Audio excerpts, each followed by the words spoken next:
Madame, Monsieur, bonsoir et bienvenue dans ce flash de l'information sur Tunisnet TV. Voici les principaux titres de l'actualité. Lancement des épreuves du concours de 9e année. Ayoub Mesroudi saisit la justice internationale dans l'affaire qui l'oppose à Rachid Ammar. Adnan Mansour Marzouki ne sera pas candidat avec les prérogatives dans le projet de constitution actuel et la grève des transporteurs d'hydrocarbures des 17, 18 et 19 juin annulée. Les épreuves d'expression écrite et d'anglais ont donné lundi le coup d'envoi du concours de 9e année pour les élèves désireux de rejoindre les lycées pilotes. Ces épreuves se prolongeront pendant 3 jours. L'un des candidats à l'épreuve a déclaré au micro de Shams FM qu'il s'agit d'une répétition pour bien se préparer à l'épreuve reine du baccalauréat dans quelques années. Le ministère de l'Intérieur a annoncé sur sa page officielle, la page Facebook, qu'un terroriste libyen a été arrêté ce lundi par une unité spéciale au sud tunisien. Selon le communiqué du ministère de l'Intérieur, cet individu qualifié de terroriste sera soumis à un interrogatoire. L'ex-conseiller du président de la République, Ayoub Mesroudi, a décidé de saisir la justice internationale dans l'affaire qui l'oppose au chef d'état-major des armées, le général Rachid Ammar. Sur sa page Facebook officielle, Mesroudi a expliqué son choix par le manque de neutralité et n'a pas hésité à faire douter de l'indépendance de la justice militaire dans le procès intenté contre lui par Rachid Ammar, ainsi que l'ancien ministre de la Défense, Abdelkarim Zbidi. Ayoub Mesroudi a en outre souligné qu'il est en étroite coordination avec plusieurs avocats pour porter plainte auprès de la justice internationale. Abdelaziz Sid, avocat du patron de Cactus Prod, Semil Fehri, a signalé sur sa page Facebook officielle que l'examen du procès de son client a été reporté au 1er juillet 2013. Rappelons que Semil Fehri devait comparaître ce lundi devant la Cour de cassation.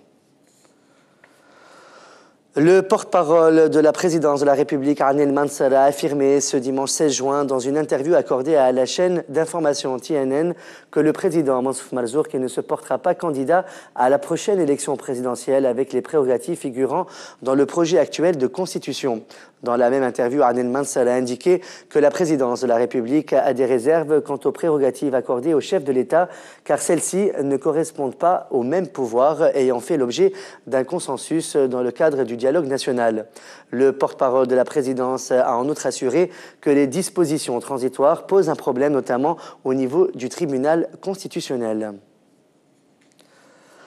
Plusieurs avocats du président du mouvement Nidé Tunis Beji Qaïd Essebsi vont porter le dossier de loi d'immunisation politique de la Révolution devant le tribunal administratif pour bloquer son adoption par l'Assemblée nationale constituante, rapporte lundi le quotidien El Chourouq.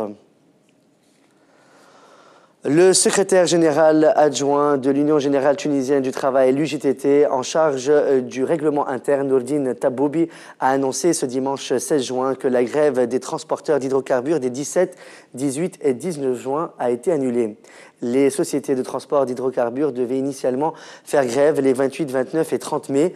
Elles ont ensuite décidé, d'après un communiqué publié par l'UGTT le 27 mai dernier, de laisser l'opportunité aux partenaires sociaux de conclure un accord au sujet des revendications du secteur des transports des hydrocarbures. Les étudiants de la faculté des sciences juridiques, économiques et de gestion de Jendouba ont entamé lundi une grève ouverte revendiquant la démission du doyen de la faculté et du président de l'université de Jendouba. Selon l'un des protestataires, les deux responsables ont commis des dépassements administratifs dont plusieurs renvois abusifs. Les étudiants ont en outre appelé le ministre de l'Enseignement supérieur, Mansour Ben Selem, à intervenir d'urgence pour arrêter ce qu'ils ont qualifié de mascarade.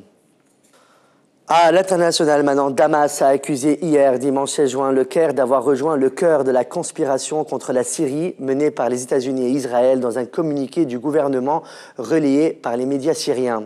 La Syrie estime que la décision de l'Égypte de rompre unilatéralement les relations diplomatiques est irresponsable et pointe du doigt Mohamed Morsi, soupçonné d'entretenir la flamme du conflit sectaire en Syrie et de servir l'agenda américano-israélien pour diviser le Moyen-Orient. Pour Damas, le raïs égyptien est complice des chiites appelant au djihad contre le régime d'Al-Assad pour faire couler le sang syrien au lieu de contribuer à libérer les territoires palestiniens occupés. D'après le communiqué du régime syrien, la position de Mohamed Morsi ne reflète pas celle des Égyptiens, liés depuis longtemps au peuple syrien avec lequel ils ont combattu côte à côte contre Israël par le passé. C'est la fin de ce flash de l'actualité sur Tunisnet TV. Merci de votre fidélité. On se retrouve demain soir pour un nouveau flash.